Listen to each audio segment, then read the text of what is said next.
Assalamualaikum warahmatullahi wabarakatuh. Hello everyone. At this time, I'll do challenge of Hello Informatics. Let's rock.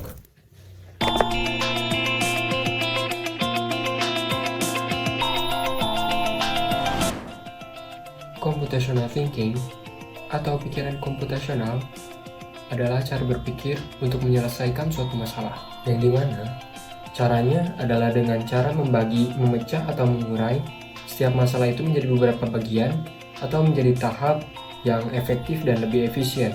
Computational thinking juga dapat diartikan menjadi sebuah metode untuk menyelesaikan suatu masalah yang dirancang untuk bisa diselesaikan oleh sistem atau manusia dan juga oleh keduanya. Dalam menyelesaikan masalah secara efisien dan efektif, computational thinking memiliki 4 tahapan untuk menyelesaikannya. Yang pertama ada decomposition atau dekomposisi, yang dimana pada tahapan ini kita membagi, memecah, atau mengurai masalah yang kompleks menjadi beberapa bagian kecil masalah yang lebih kecil dan lebih sederhana. Selanjutnya adalah pattern recognition atau pengenalan pola, yang dimana pengenalan pola ini sangat bermanfaat karena dengan memakai pengenalan pola, kita dapat mencari pola atau persamaan tertentu dalam sebuah masalah. Dan dalam pengenalan pola ini akan membantu kamu untuk menyelesaikan sebuah masalah. Dan untuk selanjutnya terdapat abstraksi, yang dimana untuk menyelesaikan masalah kita memerlukan kumpulan informasi. Nah, di dalam abstraksi ini kita dapat melihat permasalahan, melakukan generalisasi, dan yang terakhir adalah untuk mengidentifikasi informasi, yang dimana dengan abstraksi ini kita dapat melihat dan menyerap informasi penting dan kita dapat mengabaikan informasi yang kurang relevan. Dan yang terakhir adanya algoritma atau algoritma. Ini adalah tahapan kita saat mengembangkan sistem, membuat daftar petunjuk dan cara-cara atau langkah-langkah untuk pemecahan masalah atau penyelesaian masalah secara efektif dan efisien. Dan untuk menginternalisasikannya, computational thinking dapat dilakukan seperti tahapan-tahapan tadi yang dihubungkan dengan cara-cara perincian masalah, yang dimana adalah tahap kita untuk menganalisis masalah, dan selanjutnya adalah tahap kita menentukan algoritma yang sistematis, dan yang terakhir kita menjalankan algoritma sistematis kita untuk menghasilkan solusi, dan selanjutnya adalah evaluasi terhadap seluruh algoritma yang telah kita buat dan algoritma yang kita kembangkan untuk menyelesaikan masalah tersebut. Mesin komputasi adalah perangkat atau sistem yang dirancang untuk menjalankan operasi pemrosesan informasi. Dan pada saat ini, banyak solusi teknologi informasi yang diterapkan atau ditaruh kepada mesin komputasi itu sendiri. Mesin komputasi sendiri telah banyak mengalami perkembangan sampai saat ini. Dimulai dari sejarahnya, mesin komputasi sudah terdapat banyak jenisnya. Di antaranya, komputer elektronik. Komputer elektronik ini jenis paling umum di dalam mesin komputasi ini, menggunakan sirkuit elektronik untuk pemrosesan dan penyimpanan informasinya, dan di dalamnya terdiri dari CPU, memori, dan juga perangkat input atau output. Selanjutnya ada komputer analog yang menggunakan sinyal kontinu untuk merepresentasikan data, difungsikan atau digunakan untuk perhitungan matematika dan permodelan fenomena fisik, dan sekarang tidak umum digunakan lagi karena kerentanannya terhadap kebisingan dan kesalahan. Selanjutnya komputer digital yang merupakan bentuk kontras dari komputer analog yang menggunakan representasi diskret dari informasi. Data komputer digital ini direpresentasikan dalam bentuk biner, yaitu 0 dan 1. Dan komputer digital ini adalah komputer yang lebih umum digunakan dalam komputasi modern. Komputer kuantum. Komputer kuantum ini berbasis pada prinsip mekanika kuantum untuk melakukan komputasi dan juga menggunakan qubit sebagai unit dasar informasi. Dan komputer kuantum ini berpotensi untuk melakukan perhitungan yang lebih cepat dalam beberapa kasus dibandingkan dengan komputer klasik. Selanjutnya ada superkomputer, yang dimana komputer ini adalah jenis komputer yang paling kuat dan canggih yang digunakan untuk menangani tugas-tugas yang memerlukan pemrosesan jumlah besar data atau perhitungan yang sangat kompleks. Dan juga komputer ini banyak digunakan dalam penelitian ilmiah, simulasi cuaca, dan kebutuhan komputasi tingkat tinggi lainnya. Selanjutnya ada komputer mainframe, yaitu komputer yang kuat dan besar yang digunakan untuk menangani tugas bisnis dan tugas ilmiah yang besar, yang juga dikembangkan untuk mendukung banyak pengguna secara bersamaan. Dan selanjutnya pasti ada komputer server yang dirancang untuk menyediakan layanan atau sumber daya komputasi kepada jaringan atau pengguna lain. Dan komputer server ini dapat berfungsi juga sebagai server web, database, atau server dari aplikasi. Dan selanjutnya yang banyak kita ketahui dan kita gunakan yaitu adalah komputer pribadi atau personal computer atau juga PC. Yang dimana komputer ini dirancang untuk digunakan oleh satu pengguna yang melibatkan komputer desktop, laptop, smartphone, dan perangkat komputasi pribadi lainnya. Dan komputer ini umumnya digunakan untuk keperluan pribadi. Dan untuk yang sedang marak banyak terjadi pada saat ini, bahwa saya telah sampaikan tadi bahwa solusi teknologi informasi banyak yang sudah diterapkan dan juga ditaruh pada mesin komputasi, yang dimana hal tersebut banyak terjadi di dalam komputer embedded. Hal ini terintegrasi ke dalam perangkat lain atau sistem lain yang umumnya didedikasikan untuk tugas-tugas tertentu seperti kontrol sistem kendaraan, perangkat elektronik konsumen, contohnya seperti ATM dan lain-lain. Dan juga masih banyak lagi untuk contoh komputer embedded ini. Dan selanjutnya di sini saya telah mengaktifkan Google Colab, dan dimana pertama-tama saya mengaktifkan Google Colab itu pada saat di kelas ya, pada saat penggunaan Hugging Face atau seperti AI. Nah, di sini saya mencoba lagi untuk menggunakan bahasa Python, yang dimana secara lebih teknis Google Colab merupakan layanan notebook Jupyter yang dihosting dan dapat digunakan tanpa penyiapan, serta menyediakan akses tanpa biaya ke resource komputasi termasuk GPU.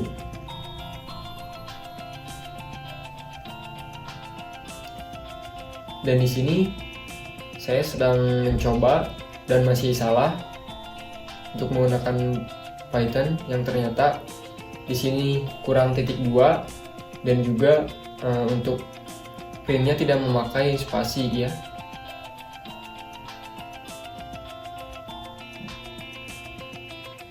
Dan juga ditambah untuk harus lebih menjorok untuk apa yang ada di dalam functionnya. Dan akhirnya berhasil.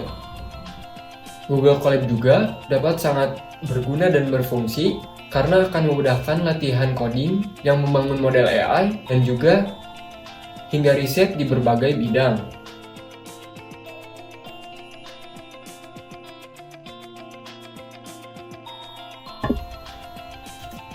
Baik, untuk selanjutnya saya mencoba konsol di sistem operasi Windows, yaitu Command Prompt, yang dimana interface yang paling dasar untuk menjalankan program yaitu berada di command line, yang di sini berada di command prompt. Dan juga manfaat dari command line ini dimana jika kita sedang mendevelop sebuah solusi digital berbasis client server, seperti contohnya aplikasi Salesforce, membutuhkan beberapa dari penggunaan konsol.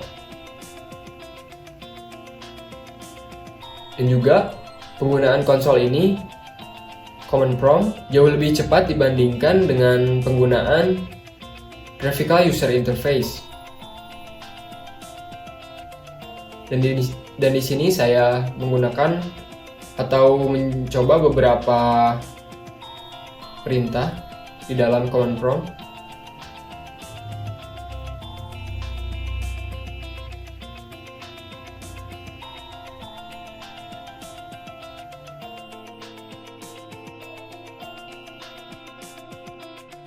Nah, dan pada saat ini saya sedang mencoba konsol terminal dari Linux. Di sini saya menggunakan bantuan Google Colab ya, karena saya tidak menggunakan Linux ini, saya menggunakan Windows, dan jadi saya menggunakan Google Colab sebagai perantaranya, yang dimana pertama-tama saya harus menginstalnya dulu menggunakan kode tertentu, dan saya sudah mencarinya. Dan di sini saya sudah menjalankan seperti beberapa perintah di dalam terminal Linux.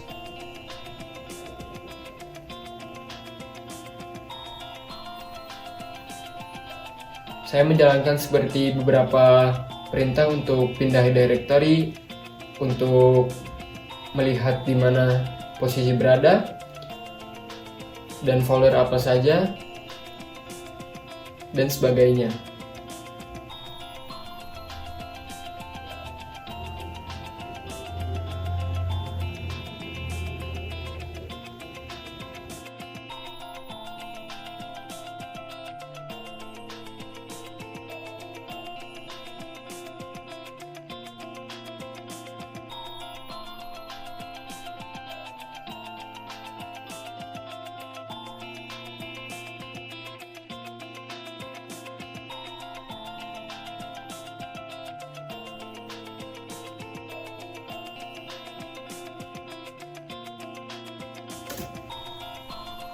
Dan selanjutnya di sini saya membuat algoritma dalam bentuk flowchart yang menggunakan tools draw.io ya. Karena menurut saya draw.io ini sangat baik untuk digunakan dalam membuat flowchart algoritma. Dan di sini saya sedang membuat algoritma untuk mengerjakan tugas, langkah-langkah membuat tugas, dan langkah-langkah untuk mengerjakan tugas. Dan di sini dimulai dari mengerjakan tugas yang merupakan terminator dari awalan, dan di sini ada dua kemungkinan selesai bisa dilihat, yang dimana yang pertama ada mengerjakan tugas, yang selanjutnya adanya pilihan apakah sudah berniat, jika belum berniat tidak jadi dan bahkan selesai, dan jika sudah berniat ada pilihan lagi sudah membaca atau sudah memahami dari tugasnya tersebut. Jika tidak, yaitu membaca dulu untuk memahami tugasnya, dan selanjutnya jika sudah membaca tugasnya ada pilihan lagi, yaitu sudah belajar atau belum mengenai konsep, sudah belajar atau belum mengenai tugas itu, mengenai materi tugas itu. Jika belum, yaitu belajar dulu untuk mengerjakannya, dan jika sudah, langsung mengerjakan tugas dan sampai selesai. Berikutnya, di sini saya sedang mencoba Scratch Bahasa Indonesia ya, yang dimana Scratch Bahasa Indonesia ini adalah sebuah platform atau web yang dapat membuat game secara sederhana, yang dimana di dalamnya terdapat kode-kode secara sederhana, seperti adanya start, adanya loop, adanya if then. Dan di sini saya sedang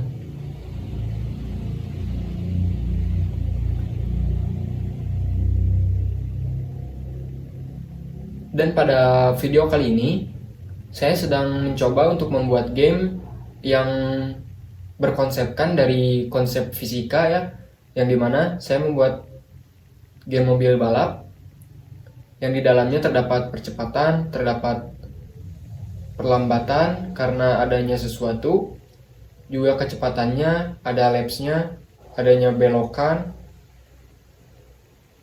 dan lain-lain. Bisa kalian lihat, dan menurut saya Scratch itu mudah digunakan karena dari segi tampilannya mudah untuk kodenya dan juga dapat dipahami dengan cepat.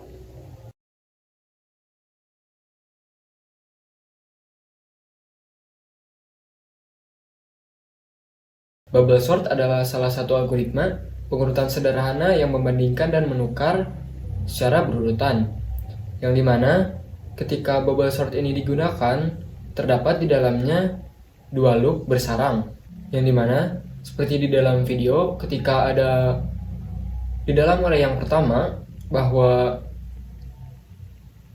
di dalam area yang pertama lebih besar, maka akan ditukar posisinya ketika sudah dibandingkan, dan begitu seterusnya untuk mengurutkan sesuai dengan urutannya. Yang selanjutnya bahwa flowchartnya itu yaitu adanya memulai, inisialisasi array, set variable, mulai loop yang berada di luar, mulai loop dalam, membandingkan elemen, jika lebih besar ditukar, jika tidak lebih besar maka akan dilanjutkan ke elemen selanjutnya. Yang selanjutnya adalah memeriksa penukaran. Jika tidak ada penukaran dalam iterasi terakhir, array sudah terurut. Dan selanjutnya adanya akhir loop keluar, dan selanjutnya output hasil yang dihasilkan dari bubble sort tersebut, dan akhirnya selesai.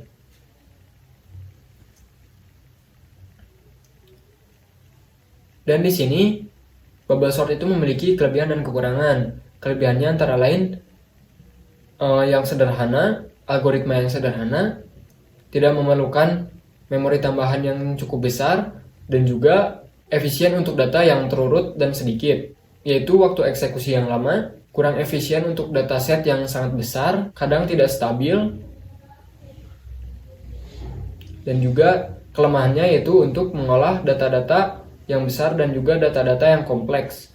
Yang selanjutnya Di sini saya sedang mencoba dan mendemonstrasikan penggunaan IDE, yang dimana IDE sendiri itu Integrated Development Environment, yang dimana sebuah tools yang di dalamnya banyak plugin untuk memudahkan menulis atau mengetik kode yang memudahkan untuk pekerjaan lebih cepat dan juga lebih efisien dan efektif, yang dimana seperti yang saya tadi coba di dalam penggunaan bubble sort, yang dimana IDE Visual Studio Code ini langsung dapat run tanpa mengcompile filenya terlebih dahulu, jadi langsung di run dan juga langsung ada hasilnya.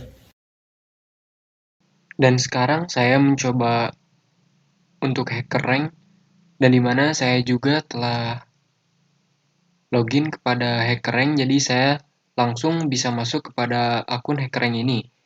Nah, bisa dilihat saya sudah melakukan beberapa progres seperti preparation. Saya telah mengerjakan 3 atau berapa gitu. Dan selanjutnya di sini saya akan mencoba mendemonstrasikan bagaimana masuk untuk menggunakan HackerRank ini.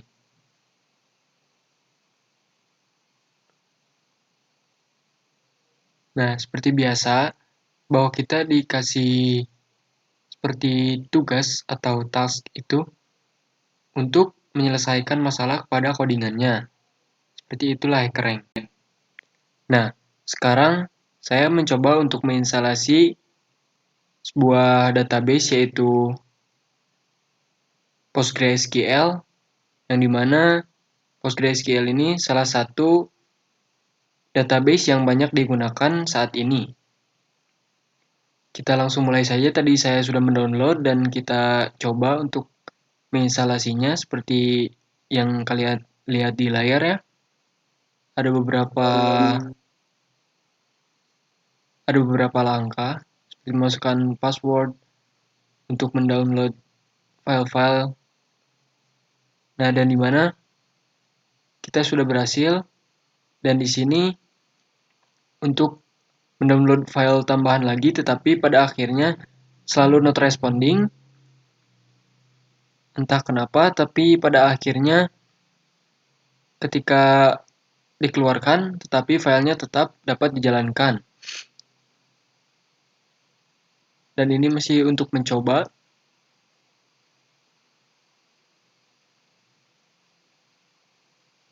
Untuk mendownload beberapa file tambahan sebagai support dari aplikasi database tersebut.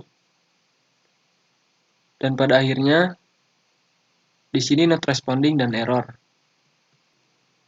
Nah, pada saat di sini, tetapi pada akhirnya kita search di SQL dan juga pgadmin ada.